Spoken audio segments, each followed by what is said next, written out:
One. Hello, everyone. Welcome to another edition of Interviewing the Legends. I'm Ray Shasho. Neal Smith, drummer, percussionist, songwriter, and founding member of one of the most successful rock and roll acts on the planet, the shock rock group Alice Cooper, the first band to introduce theatrics to the rock and roll stage. The band has sold over 25 million records worldwide. Neal has 6 gold and 5 platinum records to his credit. Neal has performed before millions on extensive grand world tours. In addition to the band called Alice Cooper, Neal has also played and or recorded with such groups as the Billion Dollar Babies, the Plasmatics, Dharma, Deadringer, Bouchard, the Dunaway Smith, Cinematik, and his most recent solo project, of course, KillSmith. Neal Smith's newest album, KillSmith Goes West, the fourth in his KillSmith solo series, is heading in a whole new direction, partner. Please welcome legendary drummer, songwriter, and founding member of the Alice Cooper Group, Rock and Roll Hall of Fame member, Neal Smith, to Interviewing the Legends. Hello, Neal. Hello, Ray. Greetings from sunny Arizona. You got your 6 guns on? Well, I have them hanging up right now because I once I go out in the desert, there's some hombres out there and some rattlesnakes that you got to be careful out there. Yeah, I'm telling you, my cousin unfortunately passed away. She was from Arizona. Gosh, I'm losing it now. From name some places in Arizona. Well, there's Apache Jackson Mesa. There's Glendale. There's Tucson. Tucson. She's from Tucson. Okay. And we went out to Tucson. We did the tour. We went out to the Hollywood studio thing. Yeah. We even went out to Tombstone, which is very, very cool. Cool. Had a ball there. I'm heading to Tucson next week for a couple of days and play some golf and just hang out down there. And it's been a long time since I've been there. It's another great, part of the Wild West, and with the history that you're talking about right there with Tombstone. Still one of my favorite movies. Great movie, great legends down there, and sort of what what inspired me once this whole idea with KillSmith Goes West took off. Yeah, let's talk about that. KillSmith Goes West. You were thinking about some of the legends, I guess: Frankie Lane, Johnny Horton, Jimmy Dean. Johnny Cash, Tennessee Ernie Ford, the list goes on and on and on. So yeah. I'm thinking what inspired you, of course, is being a kid, first of all, growing up with the Westerns and things like that. Talk about the album a little bit. Yeah, well, the influence for the Alice Cooper band was a lot of the theatrics of the golden age of movies and the horror movies. Yep. And also growing up in the 50s, you had the Lone Ranger, you had the Cisco Kid, you had Roy Rogers. Mm-hmm. I mean, there's so many great televisions. Everybody had their cap guns, their 6 guns, and the spurs and the boots and the hats and everything. So yeah, we were kind of baptized in the all across the country. Even Howdy Doody, even the kids show, it was all based on Western stuff, and from being here, even in our Alice Cooper music with a song like Desperado, so even Killer actually, and then the whole concept of Killer with hanging Alice on stage, that's all Western, and we were inspired. We lived it. In Arizona, 2 big things happened in 1912. The Titanic sank, and Arizona became a state, the last territory on the Great 48. So there's a lot of history here, and it's not that it's downplayed. I know we spent a lot of time in Detroit, but the band was from Arizona. That's where we got together. Most everybody, Glenn and I actually from Ohio, moved out here in our high school years, and we both actually played music while we lived there, started our career. So coming out here, there's such a great amount of history. I write about it a lot in the book I've been working on for 100 years, and it inspired. Once when you're a songwriter, you have, and I still to this day have, I have songs that you just. They're there. They haven't really found a niche for an album yet, or a concept. And Actually, the first song I wrote on this, Coffee, Beer, Borrowed Time, was inspired by my breakup of my ex-wife in the early 80s. Hmm. So that was the newest one, and it was the oldest one. The newest one is Tattooed Cowgirl. Mm-hmm. And so, I mean, that's a gamut of, almost 40 plus years there. And, they're just sitting around. And then you have the opportunity to go, all right, you write something, then you see, okay, there's something here we might be able to play with. And again, going back to Alice Cooper group with Desperado, and actually Raped and Freezing on the A Billion Dollar Baby album, again, talks about, Arizona and New Mexico. And that, that's where we're from geographically. And so I even blasted that even more and talk about, certain destinations, certain places on the album. And with that Wild West spirit, yeah, talk about six guns. I know it's not a popular subject now, and I agree more than anybody, 100%. Something has to be done to make our kids safer, like we were in school, for goodness sakes. Yeah. Like you said before, switchblade and fist. That's it for fights when we were kids. Yeah. Now, good Lord, it's insane. So, It's insane. so I understand that, but then you look at something like the violent movies, The video games.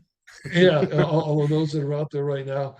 I mean, it's part of our culture, but it's like Saturday afternoon at the movies, whether Right. it's a horror movie or a Western bang bang shoot 'em up movie, it's for entertainment. Yeah. And that's what my album is for. It's not to teach anybody any lessons or anything. Yeah. It's to have fun with. Same as Alice Cooper, the band.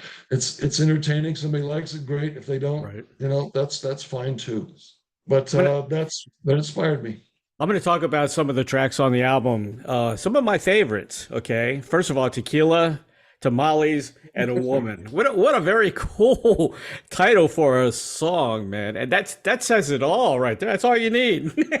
Yeah, right. And it takes place in I think Nogales is where the card game happens that I talk about, where one of the guys cheats and the other guy that's singing the song, you know, he's fast and he's faster than the other guy when he pulled a gun for accused of cheating and he killed him. So I mean, and that goes back to the Wild West. I mean, when I write these songs, I'm picturing like 1875, 1880s, and I go in and out of different times. It's like I put myself in that time era because we've seen so many movies over the years, right? Yeah. And it's Hollywood's interpretation, of course. I mean, we have to understand that. Yeah. Clint Eastwood movies, Hang 'em High, and all the movies that he's been in, and like those alone, Good, Bad, and the Ugly, can inspire a lot of country rock. And like I call this, it's kind of like outlaw Western rock. I mean, it's not Right. Southern rock by any stretch of the imagination. Completely And different. it's not really country Western. So it's still got that hard KillSmith edge to it. Yeah. And that's what I want. I mean, that's who I am. Right. But I'll pull out a few ballads, a little more emotional. But Tequila, Tamales, and a Woman, I mean, I said, if I was in a situation I was gonna be hung at sunrise, what would I? Everybody talks about your last meal. Well, the hell That's with it. that. I mean, I want a whole experience. If I'm lucky enough to have wishes granted for my execution and being hung in the Wild West, I figure, well, hey, tequila's going to numb when you're going to wake up with a killer hangover anyway. That's if you right. drink a bottle of tequila, you've got a hot woman to spend the evening with, and you have your last meal. Big tray of tamales. I mean, that's the way to go, in my opinion. I don't even need a last request. Let's do this every day. that sounds good before I have to go to work in the morning. Big Wheels Rolling West. You know what that reminded me? Reminded me of a Jerry Reed song and Smoking the Bandit a little bit, didn't it? Cool. Like I don't listen to too much music anymore because I don't want to be influenced. All I know is I wanted, I got that snare drum rolling on it. Yep. And I wanted something really up tempo. And again, 18 wheelers, as far as I'm concerned, you drive across the country, you can't miss them. They're everywhere. They're the lifeblood of everything in this country. And it's kind of a hand off, a salute to the 18-wheel truck drivers out there that go back and forth across the country every single day. You go out there and you see them. It's a little bit of, like I said, a salute to them. That's But right. one in particular that's been doing it forever, and eventually, when he's been out west, the things that over time, I know there's a lot of things that happen bad in the West with weather and all that insanity, but overall, it's still a beautiful part of our country, and it's Yep. natural beauty, and it draws a lot of people, and it still does. I mean, in the Arizona area here, they have over 60,000 new people move into the valley in the Phoenix area every year. That's Yep. over. I mean, that's thousands and thousands of people They're a leaving month that come in. California. Yeah, yeah, Yeah. yeah, right. Yeah, a lot of people Exactly. actually from California come to Yeah. Arizona now too. Yeah. I want to mention my son works at Pilot. He has he runs like 3 stores at Pilot. You know Pilot, the truck stop. They take care of all the truckers and everything. Yep, Mentioning I'm the truck. familiar with the name. Yep, Yeah. yep. Yeah. So he's really familiar with all the truckers. Um, Cool. Another great song. You got a little heavier in some of the tracks, like "Pull It Out Smoking," which was great. Heavier track. You hear a Yeah. little of the Alice Cooper influence in that Well, song. that again that's always going to be no matter what. I mean, Of that's the course. KillSmith part of it. Yeah. I mean, it's just and the name because when we lived in Detroit, Hmm. heavy metal was not a term, so Right. we used to call the really heavy metal kill rock. It was Hmm. like really killer, and that was always it meant something super cool or it Hmm. meant something super heavy because it was even beyond hard rock. Hard Right. rock was a term that was used like for the Stones and Hendrix and the Who, but when we were in Detroit with the MC5 and the Stooges, MC5. it Yep. was even heavier than that. And then we came up with Huh. like Kill Rock, and so that's the term Killsmith came from, and nothing to do with actually injuring anybody. It's like the word cool. I mean, you're Right. not making somebody cold. It's just a Yeah. term, So yeah, it's just one of those things that evolved. Your voice in some of these tunes sound a little bit like Billy Gibbons, especially in "If Jesus Was a Gunfighter." That to me sounds a lot like ZZ Top.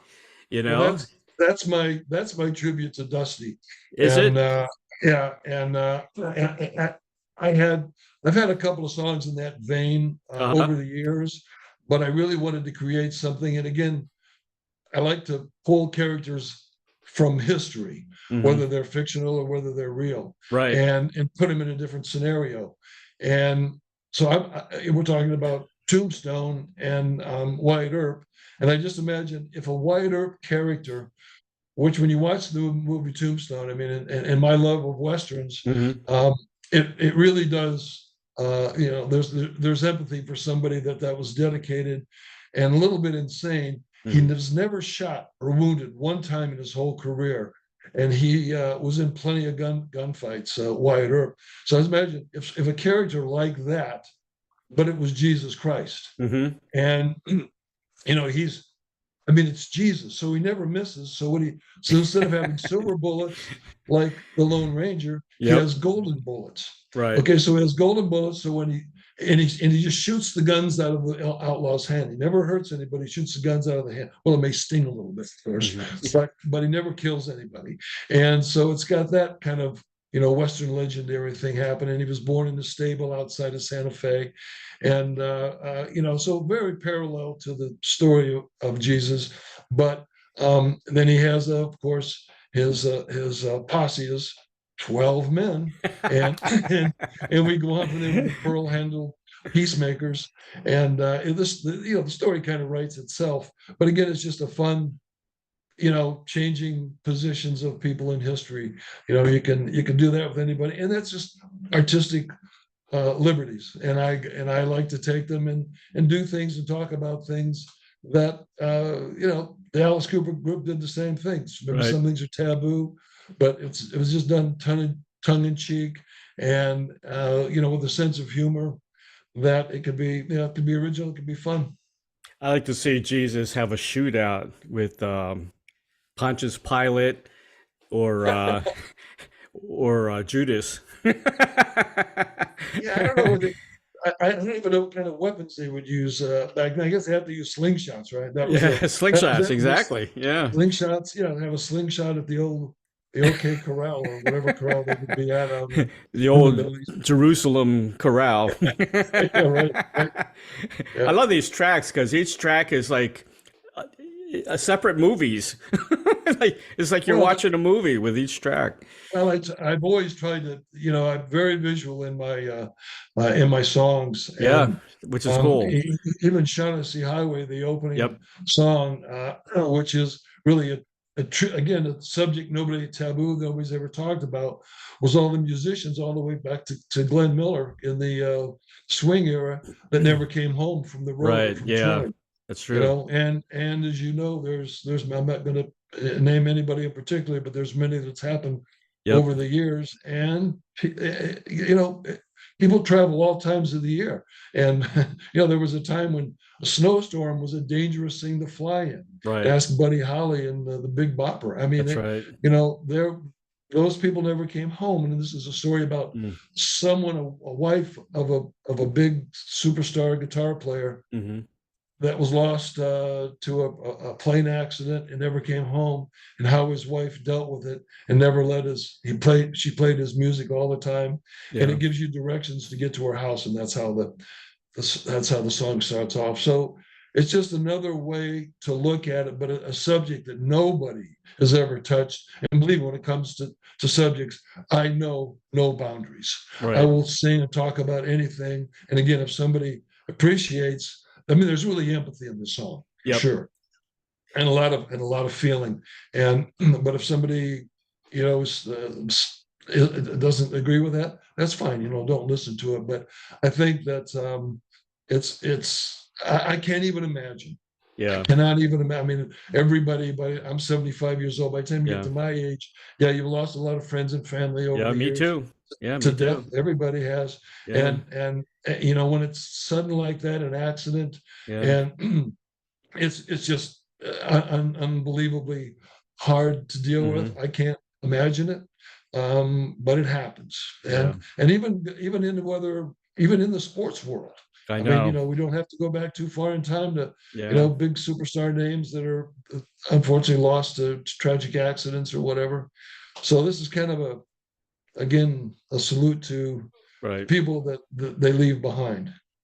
Jukebox Road. I like the drum roll. You know, it felt like the Civil War days. When you're Well, you know what? It's funny.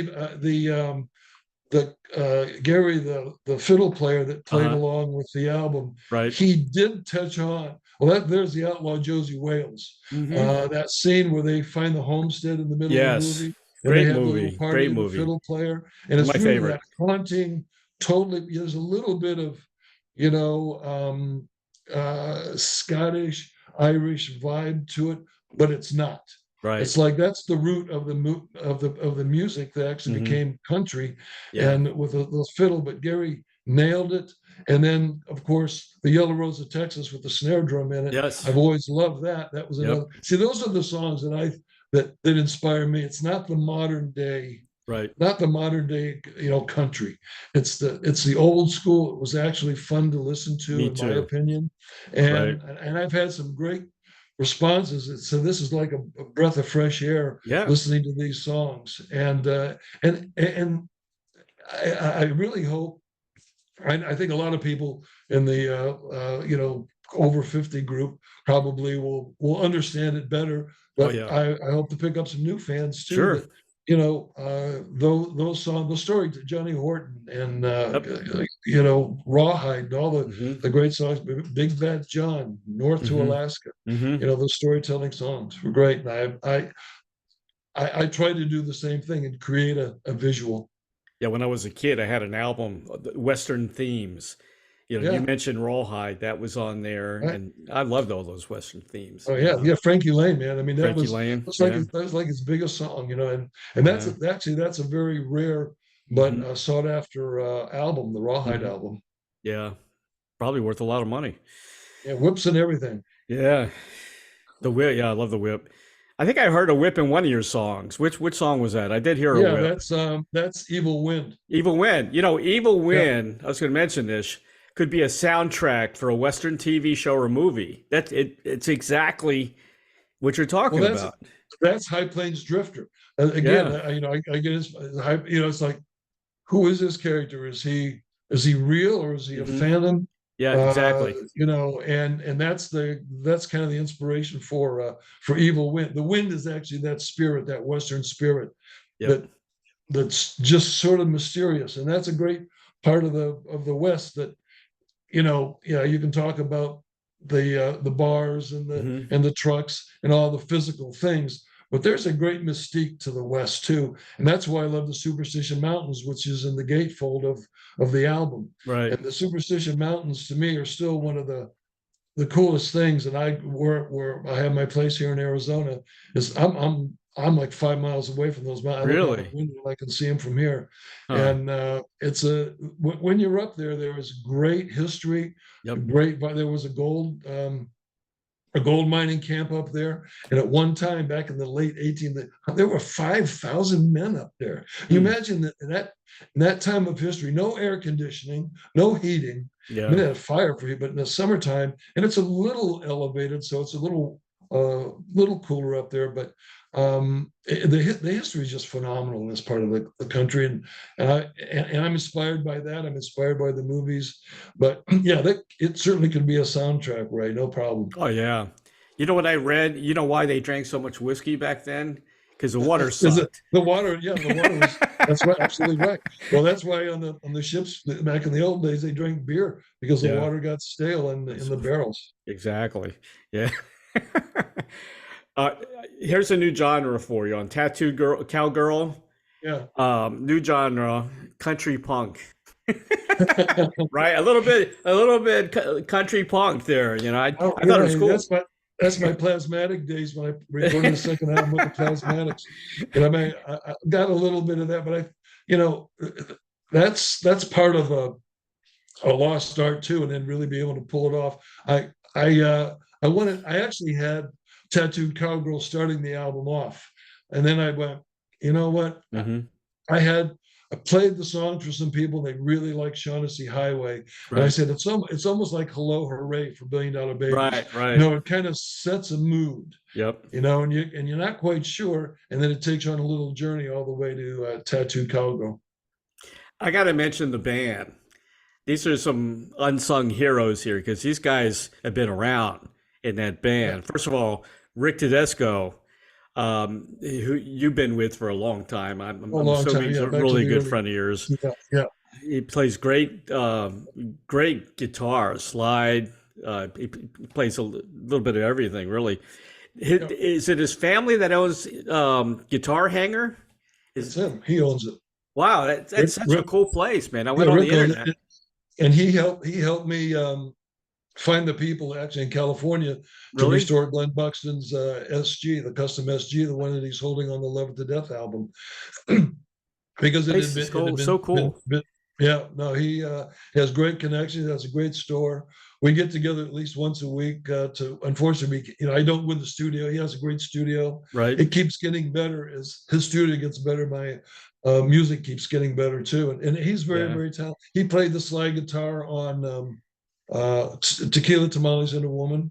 And a friend of mine, Stu Day, who worked with Jack Douglas in the early day in the 70s when Hmm. he was working with Jack and in the studio. And that's when I met him on the Platinum God album. And I had a song on the Platinum God album called French Quarter Cooking. And Stu did an amazing slide guitar solo. But he lives in London now. So we sent the song over to him and then he put the slide on Tattooed Cowgirl and did an amazing job with that. And of course, Peter Catucci, who has played bass on all the KillSmith music, he played the bass on Tequila Tamales on a Sun. Tequila Tamales and a Woman, easy for me to say.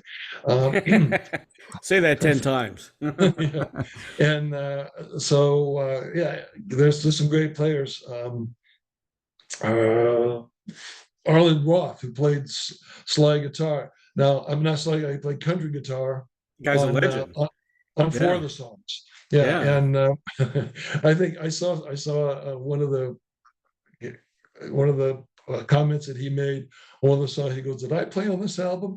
He may remember it better because of Rick Tedesco because he knows Rick, and and he came in and did the tracks, and he was amazing. I'm holding a Telecaster on the it's my old it's a Telecaster on the cover of the album, but matter of fact, I have it right here, and Good picture too. The guitar that Arlen played on the songs was actually a Telecaster, and he did amazing, beautiful job with it. And between him and Gary, they just set the stage and the mood for it. Was that little bit of sweetening, country sweetening that I wanted to put in there. It still has an edge on it. All my music will always have an edge, whether it's topic wise or know playing, and that's important to me to give it some life. And and I don't like boredom even in a ballad. Right. With Sunsets of Gold, I mean, I try to just make that like raw from an emotional standpoint, and same with Shaughnessy Highway. But no, they did a great job. Gary, the fiddle player, amazing. Like you said, he really, even when and I basically didn't give him like on Sunsets of Gold, I just gave him the direction to try to follow the melody a little bit. Yeah. But he went above and beyond. So, and he sent it to us, and I'm going, it's done. It's perfect. I sit in the studio a lot. Rick and I sit in the studio, and we kind of, go through what he wants, what I want him to play on it. Right. And he and I have a great communication, and we see eye to eye and understand each other. It's chemistry. It's like when Dennis Dunaway and I get in the studio and play. Exactly. I mean, we've been doing it for so long as a rhythm section, and it just, there's certain things. Yeah, you can learn all the technique in the world, but when you find that chemistry in collaboration and songwriting, I mean, look at the songs that all five guys in the Alice Cooper group wrote together. Amazing, yeah. Those are some great songs. So incredible. Chemistry is not taught. The musicianship of two musicians. It's talked about. Right. How they play together as a rhythm section, bass and drums, but then you add the chemistry to it, and it's another dimension. Yeah. And I think finally, and now this is like the third or fourth project that Rick and I have actually worked on, and so he's done some great stuff. Love his work, and again, in this particular instance, the Goes West album is really his project and my project. I want to mention again with some of the musicians, because they're very important musicians on this album. Though Stu was in a band called The Mix with Corky Lang. I had lunch with Corky several weeks ago, by the way. Oh, okay, cool. He's a good guy, and I just had him on the show as well. Yeah. Yep. But Arlen Roth, man, he's played with Simon and Garfunkel, Dylan, Levon Helm, John Sebastian, the Bee Gees. He's been around for a long time. I won't hold that against him. No, he's got a great career. Wow. I'm so happy to have him join us. And Gary toured with Bob Seger, and I believe I saw something on the webpage about Loggins and Messina. Are they getting back together again, maybe, and doing a tour, which is cool. Very, very cool. No, I was very, very fortunate to, again, through Rick Tedesco's help, to find these gentlemen and help us on the record, and they're just stellar in my opinion. And I like to, again, there's a little bit of luck involved because they were available to do this, but they got it. Not really questioning anything. Arlen was actually in the studio with us working. And basically let him hear the song and do it to it, brother. It's amazing stuff. Yeah. Norman Greenbaum, remember him, Spirit in the Sky? Yeah, Spirit in the Sky. Yeah. I found out the true meaning behind that song, and it's on Wikipedia. He was a big country fan, and he always remembered the bad guys saying they wanted to be buried with their boots on, Yeah.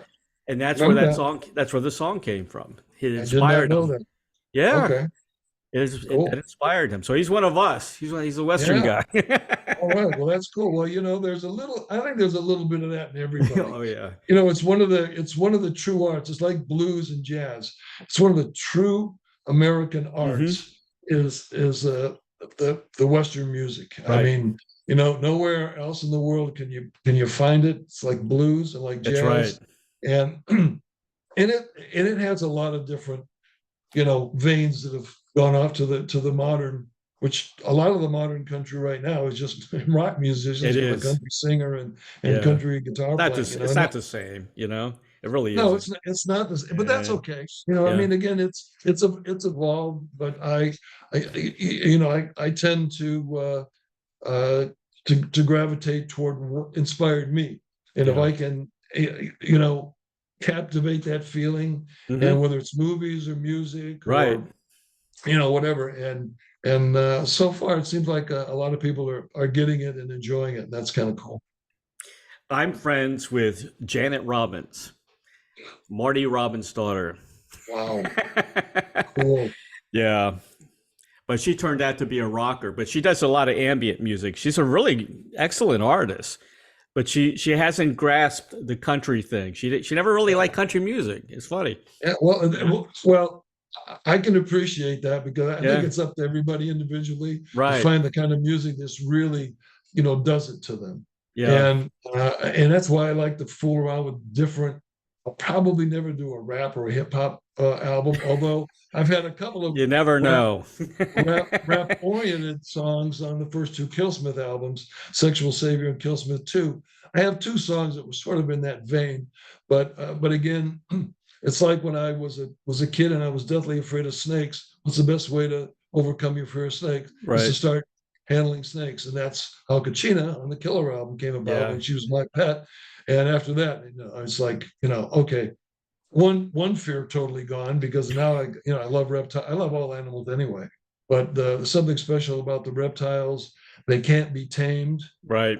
Snakes can, they can be handled, Hmm. and that's cool. But try to tame a rattlesnake or a cobra. Uh, But they try to hypnotize cobras, but that's insane. That's insane. I mean, I know insanity. And anytime you mess with anything poisonous, snakes, that's pretty crazy. a lot of people didn't realize the snake on stage too was your snake, right? Yeah, Katrina. Yeah, Yeah. and we lost her actually to Charlie Pride. Charlie Pride found her. We in 1972 on the Schools Out tour. Oh, Alice and I had a suite that we were sharing right. at a hotel in Knoxville, Tennessee, and it was a brand new hotel. And we could she would disappear sometimes in the night, but she ended up. That's scary. Yeah, and we had, well, no, I would wake up in the middle of the night. She'd been in my pillow. It was a Oh my warm place to gosh. be, That's So, so cool. I was, I say she was like a kitten, and but one time we couldn't find her. We had to leave the hotel. A couple of months later, I got a call when we were off the road, and I was back in Connecticut from the hotel manager. Charlie Pride was in the room, and Unbelievable. there was a really bad odor coming out of the radio console. It was by the bed. It Right. was a big facility. They used to have the radios in the consoles by the bed and everything, and or in the room. And she had climbed in there through a small hole, and she couldn't get out. And Oh, she suffocated in there and didn't make it. uh, So Charlie Pride was actually the one that found her. And I mean, again, there's a crazy country link there, and that was it. And then after that, then we had to rent snakes. My days of being a snake owner were over then, unfortunately. what a story, man. We're having issues with pythons, in the Everglades. Oh There's yes, I know. tons of And them, and I've yeah, seen the hunts that they have and the bounties right. on them. But No, they can't control them, and now they're heading up north, towards us. yeah, the only thing that's going to stop them is snow, probably. That's not going to happen. No, I mean the farther north they go, they'll stop. Oh yeah, yeah. What But are they going I to? was Hope but they I don't was travel surprised that that far. yeah, I was surprised that the alligators are as far north as North Carolina, and they bury themselves in the banks of the rivers when it gets cold. I Incredible, never huh? I never knew that. I have some friends in North Carolina that told me that. Yeah. And I know they get snow there. I'm going, okay, that's interesting. I really didn't realize that. But I know there's a huge problem. And again, those snakes, can live 60, 70, 80 years. Mhm. People get them as pets. It's cool. They're in college or whatever. Yeah. And they have to be educated. Do not they're very cool. If you want to just go to a petting zoo and, hang Right. out with them and that sort of thing, but don't take them as pets unless you're ready to keep them for the rest of your life, because they'll Yeah. outlive you. We've got over 1.2 million alligators in Florida. They just came up with that number. So they're not endangered anymore. And then, of course, the east coast of Florida has the problem with the iguanas. Tons of Yes. iguanas, Yeah. So Yeah. the weather's just too good for them down here, I guess. That's perfect for them. It's perfect. I just want to mention, I want to give a plug out to Alice. Alice is going on tour April 28th. He'll be in Tampa August 26th. And Nia Strauss is back in the band. She's a great guitar player. She's amazing. She is very good. Yeah. I mean, Kane Roberts, he and I go back. He and Dennis and I and Alice go back to the pre-production on the Constrictor album. Speaking of snakes, the Constrictor album, we got together in my studio in Connecticut. Came back. Kane's like the nicest guy in the world, and he, I know Nina had left for a while, but now she's back, and I think Alice always has great musicians playing with him, which is a great testimonial to the kind of talent that he attracts. I get Arthur Brown on the show a lot. I like Arthur, and of course him and Alice. Yeah. I think he started it all, with the fire. Oh man, that was pretty crazy. We saw him play at some of the outdoor concerts back in the late '60s, and whatever he had there, he had that big giant hat. They put gasoline or something in there. Crazy. And then when he bent over, the fire would fly. I mean, that was crazy. I mean, we would do some crazy stuff, but it was usually, we try it a lot. What could go wrong? You try to, figure that out. But it was always a great song. Even the first time I heard Fire, man, I thought that was an amazing song. Very cool. Yeah, me too. I still love it. Still love that song. Yeah, that's a great song. I was on the internet and reading some interviews you and Alice did, and I saw something about Alice talking about Bob Ezrin, that he actually threw up on the Who. Do you know that story? No. I'll underline the word story. Oh, okay. Well, it came from Alice, but then That's again, what I'm talking we about. thought he was Eddie Haskell too. Well, I'll just quote him that Alice always tells me, well, my stories are always a lot more interesting. And I cannot argue with that whatsoever. 100% true. I'm going to be chatting with... we were the same band, I think, though. So that you was, think? That was, do you remember those times? Some of them I do. Yeah, some of them I do. Yeah. But like I always said, it's like when you have an accident, a four-way intersection, there's a couple of cars in an accident, the police have 5 different witnesses. Right. And they're going, was this the same accident? That's sort of the same way between Glenn and Michael and Dennis and Alice and I when we tell a story. It's like in the 4 different versions, 5 different versions, stories in there somewhere. So we have to look at it like that realistically. That's funny. I'm going to be talking to Mark Farner soon. Oh, cool. Any messages for Mark? I like to do that. Yeah, well, no, we had done some big outdoor concerts with them. Yeah. Back in the 60s and 70s, and never really got to hang out with them too much or meet them. But I mean, obviously they're from the Midwest area too, and so a lot of our, influences. And I think that's another reason that Alice and Glenn and I got along so well together. I mean, we were from the Rust, all 3 of us from the Rust Belt. Yeah. And I can't believe that there hasn't been an album company called Rust Belt Records. Yeah. I mean, I think that's an amazing name for a record company. But at any rate, that was one thing I think that once we were there, and because we said, well, wherever we get a standing ovation, that's where we're going to move from California. Yeah. And the Detroit area and Pontiac, and of course all the great bands that came out of that area at the time. When were you in Akron? What years? Well, I was born in 47. Right. And I went there. I started second grade there in the early 50s, and I was there and that was in the early 50s. Then my mother and my sister Cindy and I left for Arizona in 1963. So I was 15 when I left. Were you born in Akron? No, I was actually born in Medina. Glenn was born in Akron. I was born in Okay. Medina, just west of Akron. Because my mom and dad were partners with my uncle and aunt in a baby wear store in Akron back at the same time Yeah, when you were little. yeah. No, And my dad always worked at Goodyear Tire and Rubber in Akron, but we lived right on the county line. Summit County is Akron, right, Medina County is Medina, and we were right on the county line near Sharon Center, Ohio. So, and again, that we used to go to a place called Fixler's Ballroom right. in the right in the area there, and they had great country bands that Hmm. played there. And I Yeah. don't know the name of the band, but at that time I was in my early teens, and that's when I was a big time greaser. I had my hair slicked back and smoking a cigarette when I was way too young, and I Uh-huh. had my pointed white patent leather shoes on, and this band would do the Orange Blossom Special, and I would Right. clear the floor dancing faster and faster and faster and faster and faster to the Orange Blossom Special. And these guys were great. They had the fiddle, the accordion, piano player, drummer, upright bass, and a blind piano player named Clarence. And I always Mhm. said any band that's got a blind piano player named Clarence is going to be a great freaking band.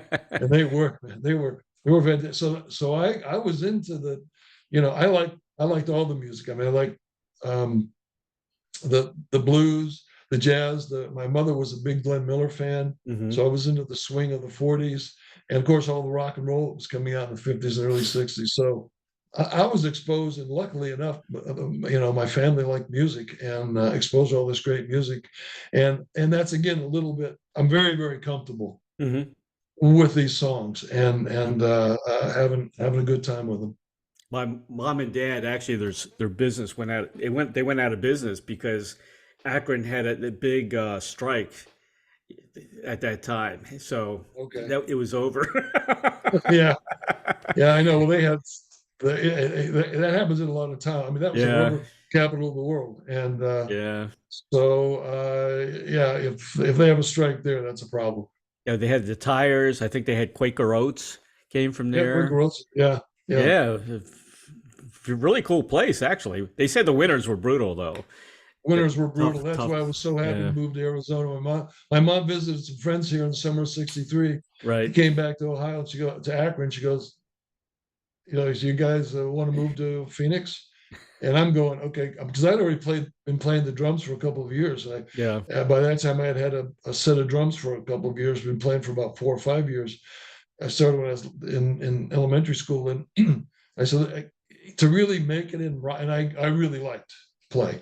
And I said, I got to be near New York, Los Angeles. And at that time, I thought, hey, Phoenix isn't that far from LA. So let's go out there. And, the Beach Boys were just starting to break at that time, and I love the California West Coast sound. me So it was too. a it Yeah. was a great idea. And the big one, Ray, you're 100% on the money.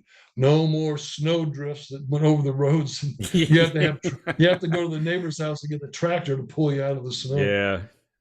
I think you mentioned the snow was all black, Yeah. from Oh yeah. yeah. Yeah, when we were kids, I wake up in the morning, fresh snow. Go, yeah, bullshit. It was Yeah. all it was all the soot from it was black snow from the rubber tire The rubber, factories. yeah, Yeah, exactly. yeah. Very interesting place to grow up. Yeah. Well, I'm glad I did, but Yeah. and I still enjoy going back there Right. and do that occasionally. But anyway, I got to blast off here, Ray. Okay, man. I just want to say special thanks to Billy James of Glass Onion PR. You guys go back for a little ways, don't you? You Go actually back to played on an album yeah, the together, late, I think, the with Aunt late B. '90s. Yeah, Yeah. the Bruce Cameron project played on that, and the Aunt B too. Yeah, both of them actually. And his son now is doing the album again. What I Cool, understand. Yeah, cool. yeah, very cool. Yeah. I want to mention the new album. I believe it's available now, right? Is it officially out? Yeah, it's available. Yeah, nealsmithrocks.com. It's there. We're going to have, yeah, today's the official day of the release. Okay, We're going to have downloads of that shortly, right, working on that on nealsmithrocks.com, right. as well as my past albums too. We'll have downloads available of everything. But right now we're concentrating, of course, on KillSmith Goes West. Awesome. It's a great album. I love it. Everyone will love it. And good luck with it, man. Are you going to do any touring at all with this album I'm or just probably some live we'll do some videos. right? We'll do some videos, but right now Okay. we're just planning on doing the promotion as I'm doing today, and Yeah. getting the word out. It, and we'll see if we can get some legs, and we do some shows. We do some shows. Do me one favor. If you run into Alice, tell him I've been after him for an interview for years and years. Okay. Tell him I'll buy him a new putter or a new driver, whatever. I'll buy you one too, whatever it takes. All right. Well, I'm seeing him in a couple of weeks. So, but Okay. actually, he's having his annual golf outing for the Solid Rock Foundation this coming Monday. Oh, very cool. And they're having so this is a big fundraiser for the year, and I'll be playing in that golf outing Monday morning. So, I'll see him then, and I'll Okay. twist his arm. I appreciate it. I've interviewed so many legends, but I'm missing Alice, and I've been following you guys for years and years and years, and I've been to many Yeah. concerts. So be nice to have him on the show anyway. Cool. Neil, All right, thank you well, so much, man, for being on the show. My best to you and the family. Good luck with the album, and it's great seeing you again, man. Thank you. It was great. It was a pleasure as always, Ray. All right, All man. right, Take Neil, care. take care, man. Bye. Thank you.